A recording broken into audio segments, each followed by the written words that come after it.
Hi hello friends, ಎಲ್ಲರಿಗೂ ನಮಸ್ಕಾರ. ರೇಖಾ ಅಡುಗೆ ಚಾನಲ್ಗೆ ಸ್ವಾಗತ. ಹೊಸದಾಗಿ ನಮ್ಮ ಚಾನಲ್ ನೋಡ್ತಾ ಇದ್ರೆ ಈಗಲೇ ಸಬ್ಸ್ಕ್ರೈಬ್ ಮಾಡ್ಕೊಳ್ಳಿ. ಅವರೆಕಾಯಿ ಸೀಸನಲ್ಲಿ ಎಲ್ಲ ಥರ ಸ್ಪೈಸಿ ರೆಸಿಪಿ ತೋರಿಸ್ಕೊಟ್ಟಿದ್ದೀನಿ. ಆದರೆ ಹಬ್ಬ ಸ್ಪೆಷಲ್ ಆಗಿ ನಾನು ಇದಕ್ಕಿನ ಬೇಳೆ ಹಾಕಿ ಪೊಂಗಲ್ ಮಾಡೋದು ತೋರಿಸ್ಕೊಡ್ತೀನಿ. ಇದು ಸ್ವೀಟ್ ಪೊಂಗಲ್ಲು ತುಂಬಾ ಟೇಸ್ಟಿಯಾಗಿ ಒಂದು ಡಿಫ್ರೆಂಟ್ ಫ್ಲೇವರಲ್ಲಿ ಇರುತ್ತೆ. ಮತ್ತು ಫಸ್ಟ್ ಟೈಮ್ ಟ್ರೈ ಮಾಡೋರಿಗೆ ಈಸಿಯಾಗಿ ಮಾಡೋದು ತೋರಿಸ್ಕೊಟ್ಟಿದ್ದೀನಿ. ಖಂಡಿತ ಈ ವಿಡಿಯೋ ಲಾಸ್ಟ್ ಗಂಟನೂ ನೋಡಿ. ಇಷ್ಟ ಆಯ್ತು ಅಂದರೆ ಒಂದು ಲೈಕ್ ಮಾಡಿ, ನಿಮ್ಮ ಫ್ಯಾಮಿಲಿ ಫ್ರೆಂಡ್ಸ್ಗೂ ಶೇರ್ ಮಾಡಿ, ಹಾಗೆ ಕಮೆಂಟ್ ಮಾಡಿ ತಿಳಿಸಿ. ಬನ್ನಿ ಇವಾಗ ಯಾವ ರೀತಿ ಮಾಡೋದಂತ ನೋಡೋಣ. ಇಲ್ಲಿ ನಾನು ಕಪ್ ಮೆಜರ್ಮೆಂಟಲ್ಲಿ 1 ಕಪ್ ಆಗೋಷ್ಟು ನಾನು ಸೊಸೈಟಿ ಅಕ್ಕಿ ತೊಗೊಂಡಿದ್ದೀನಿ, ಅಂದರೆ ರೇಷನ್ ಅಕ್ಕಿ ತೊಗೊಂಡಿದ್ದೀನಿ. ಅದನ್ನು ಚೆನ್ನಾಗಿ ತೊಳೆದು ಒಂದು ಅರ್ಧ ಗಂಟೆ ನೆನೆಯಕ್ಕಿಟ್ಟಿದ್ದೆ. ಒಂದು ಹಾಫ್ ಆನ್ ಅವರ್ ನೆಂದರೆ ಈಸಿಯಾಗಿ ಬೆಂದ್ಕೊಳ್ಳುತ್ತೆ. ಅದ್ರ ಜೊತೆಗೆ ನಾನು 1 ಕಪ್ ಆಗೋಷ್ಟು ಇದಕ್ಕಿನ ಬೇಳೆ ತೊಗೊಂಡಿದ್ದೀನಿ. ಹಾಗೆ ಇಲ್ಲಿ ನಾನು ಕುಕ್ಕರಲ್ಲಿ ಒಂದೇ ಒಂದು ವಿಸಿಲ್ ಬೇಯಿಸ್ಕೊತಾ ಇದ್ದೀನಿ. ಒಂದೇ ಒಂದು ವಿಸಿಲ್ ಬಿಟ್ಟರೆ ಸಾಕು. ನಿಮಗೆ ರೇಷನ್ ಅಕ್ಕಿ ಇಲ್ಲಾಂದರೆ ನಾರ್ಮಲ್ ನೀವು ಯಾವ ಅಕ್ಕಿ ಆದರೂ ಯೂಸ್ ಮಾಡ್ಕೋಬೋದು. ಇಲ್ಲಿ 1 ಕಪ್ ಅಕ್ಕಿ ಜಾಸ್ತಿ ಆಯ್ತು ಅಂದರೆ ನೀವು ಬೇಕಂದರೆ ಕಡಿಮೆ ಕ್ವಾಂಟಿಟಿ ಕೂಡ ತೊಗೊಬೋದು. ಇಲ್ಲಿ ನೋಡಿ, ನಾನು ಯಾವ ಕಪ್ಪಲ್ಲಿ ಅಕ್ಕಿ ತೊಗೊಂಡಿದ್ನಲ್ಲ ಆ ಕಪ್ಪ ಅಳತೆನಲ್ಲಿ ಇಲ್ಲಿ ಒಂದು 3.5 ಕಪ್ ಆಗೋಷ್ಟು ನೀರು ಹಾಕ್ಕೊತಾ ಇದ್ದೀನಿ. ಯಾಕಂದರೆ ನಾವು ಮತ್ತೆ ಬೆಲ್ಲನ ಹಾಕೋದ್ರಿಂದ ಇದು ಮತ್ತೆ ಲಿಕ್ವಿಡ್ ಥರ ಆಗುತ್ತೆ. ಅದಕ್ಕೋಸ್ಕರ ನೀರು ನೋಡ್ಕೊಂಡು ಹಾಕ್ಕೊಳ್ಳಿ. ಇಲ್ಲಿ ನಾನು 3.5 ಕಪ್ ಆಗೋಷ್ಟು ನೀರು ಹಾಕಿದ್ದೀನಿ.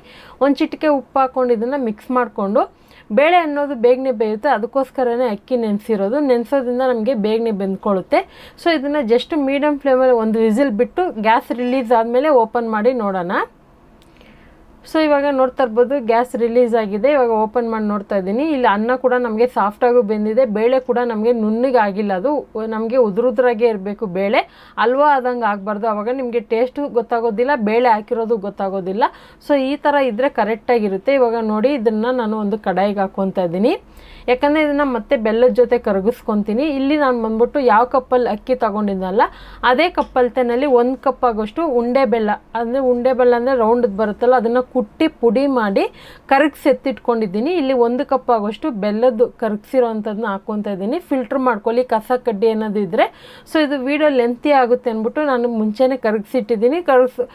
ಬೆಲ್ಲ ಕರಗೋದಕ್ಕೆ ಒಂದು ಚೂರು ನೀರು ಹಾಕಿದ್ರೆ ಸಾಕು. ಸುಮಾರು ಒಂದು 1/4 ಕಪ್ ಆಗೋಷ್ಟು ನೀರು ಹಾಕಿ ಕರಗಿಸಿದ್ರೆ ಸಾಕು, ಈಸಿಯಾಗಿ ಬೆಲ್ಲ ಕರಗುತ್ತೆ. ಅಥವಾ ನಿಮ್ಮ ಹತ್ರ ರೆಡಿಮೇಡ್ ಪೌಡರ್ ಇರುತ್ತಲ್ವ, ಬೆಲ್ಲದ ಪೌಡರು, ಅದು ಕೂಡ ನಾನು ತುಂಬ ರೆಸಿಪಿಯಲ್ಲಿ ತೋರಿಸಿದ್ದೀನಿ. ಇವಾಗೂ ಕೂಡ ನಾನು ಯೂಸ್ ಮಾಡ್ತೀನಿ.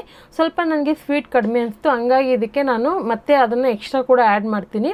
ಹಾಗೆ ಇಲ್ಲಿ ಒಂದು 4 ಏಲಕ್ಕಿನ ಕುಟ್ಟಿ ಪುಡಿ ಮಾಡಿ ಹಾಕ್ಕೊತಾ ಇದ್ದೀನಿ. ಏಲಕ್ಕಿ ಪೌಡರ್ ಇದ್ದರೆ ಹಾಕ್ಕೊಳ್ಳಿ. ಇಲ್ಲಿ ನೋಡ್ತಾ ಇರ್ಬೋದು, ಈ ಥರ ಬೆಲ್ಲ ಯಾವಾಗೂ ತೋರಿಸ್ತಾ ಇರ್ತೀನಿ. ಸೊ ಈ ಸರಿ ಉಂಡೆ ಬೆಲ್ಲನ ಕರಗಿಸಿ ಮಾಡೋಣ ಅಂತ ಮಾಡಿದೆ. ಅದನ್ನು ಕಲರ್ ಒಂದು ಸ್ವಲ್ಪ ಡಿಮ್ ಆಗಿದೆ ಅಂದ್ಬಿಟ್ಟು ನಾನು ಏನು ಜಾಗ್ರಿ ಪೌಡ್ರ್ ಫಸ್ಟೇ ಸಿಗುತ್ತಲ್ಲ ರೆಡಿಮೇಡ್ದು, ಅದನ್ನೇ ಯೂಸ್ ಮಾಡ್ತಾ ಇದ್ದೀನಿ. ಸ್ವಲ್ಪ ನಮಗೆ ಒಂದು ಡಾರ್ಕ್ ಕಲರ್ ಬರುತ್ತೆ.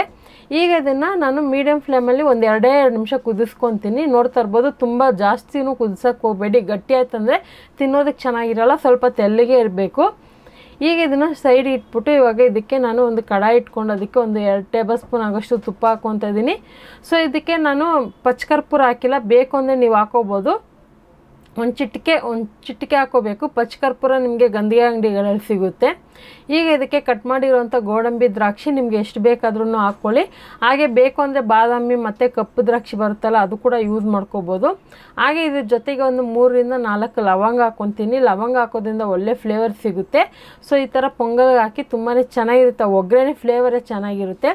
ಈಗ ಇದನ್ನೆಲ್ಲ ಫ್ರೈ ಮಾಡ್ಕೊಳ್ಳೋಣ. ಇದಕ್ಕೆ ನಾನು ಯಾವುದೇ ರೀತಿ ಹಾಲೇನು ಯೂಸ್ ಮಾಡಿಲ್ಲ. ನೀವು ಬೇಕಂದರೆ ಹಾಲು ಕೂಡ ಯೂಸ್ ಮಾಡ್ಕೋಬೋದು, ಅಥವಾ ಕೆಲವರು ತೆಂಗಿನಕಾಯಿನ ರುಬ್ಬಿ ಹಾಕ್ತಾರೆ, ನೀವು ಆ ಥರ ಕೂಡ ಹಾಕಿ ಕುದಿಸ್ಕೊಬೋದು. ಇಲ್ಲಿ ನಾನು ತೆಂಗಿನಕಾಯಿನ ಚಿಕ್ಕದಾಗಿ ಕಟ್ ಮಾಡಿ ತುಪ್ಪದಲ್ಲಿ ಫ್ರೈ ಮಾಡ್ತಾಯಿದ್ದೀನಿ. ನಿಮ್ಗೆ ಈ ಥರ ಇಷ್ಟ ಇಲ್ಲ ಅಂದರೆ ತೆಂಗಿನಕಾಯಿನ ರುಬ್ಬಿಟ್ಟು ಬಾಣಲೆಯಲ್ಲಿ ಬೆಲ್ಲ ಹಾಕಿ ಕುದಿಸ್ತೀರಲ್ವ, ಆವಾಗ ನೀವು ಆ ತೆಂಗಿನಕಾಯಿ ಹಾಲನ್ನ ಹಾಕಿ ಕುದಿಸ್ಕೋಬೋದು. ಇವಾಗ ನೋಡಿ, ಫ್ರೈ ಮಾಡಿರೋಂಥ ಗೋಡಂಬಿ ದ್ರಾಕ್ಷಿ ಹಾಕಿ ಮಿಕ್ಸ್ ಮಾಡಿದೆ. ಸೂಪರ್ ಟೇಸ್ಟಿಯಾಗಿರುವಂಥ ಒಂದು ಡಿಫ್ರೆಂಟ್ ಫ್ಲೇವರಲ್ಲಿ ಹಬ್ಬ ಸ್ಪೆಷಲಾಗಿ ಅಥವಾ ನೀವು ಬೇಕು ಅಂದಾಗ ಮಾಡ್ಕೊಂಡು ತಿನ್ನೋದಕ್ಕೆ ಒಂದು ಸಿಂಪಲ್ಲಾಗಿ ಇದಕ್ಕಿನ ಬೇಳೆ ಹಾಕಿ ಪೊಂಗಲ್ ಮಾಡೋದು ತೋರಿಸ್ಕೊಟ್ಟಿದ್ದೀನಿ. ಖಂಡಿತ ನೀವು ಯಾವತ್ತೂ ಟ್ರೈ ಮಾಡಿರಲ್ಲ, ಒಂದ್ಸರಿ ಟ್ರೈ ಮಾಡಿ ನೋಡಿ. ನಿಮಗೆ ಟೇಸ್ಟ್ ಅಂತೂ ತುಂಬಾ ಇಷ್ಟ ಆಗುತ್ತೆ. ಇಷ್ಟ ಆಯ್ತು ಅಂದರೆ ಈಗಲೇ ಈ ರೆಸಿಪಿಗೆ ಜಾಸ್ತಿ ಲೈಕ್ ಕೊಡಿ, ನಿಮ್ಮ ಫ್ಯಾಮಿಲಿ ಫ್ರೆಂಡ್ಸ್ಗೂ ಶೇರ್ ಮಾಡಿ, ರೇಖಾ ಅಡುಗೆ ಚಾನಲ್ನ ಸಬ್ಸ್ಕ್ರೈಬ್ ಮಾಡಿ. ಹಾಗೆ ಇದೇ ಥರ ವೀಡಿಯೋಗಳಿಗೆ ಸಪೋರ್ಟ್ ಮಾಡ್ತಾಯಿರಿ. ಈ ವಿಡಿಯೋ ನೋಡಿದ್ದಕ್ಕಾಗಿ ಎಲ್ಲರಿಗೂ ಧನ್ಯವಾದಗಳು. ಟೇಕ್ ಕೇರ್, ಬಾಯ್.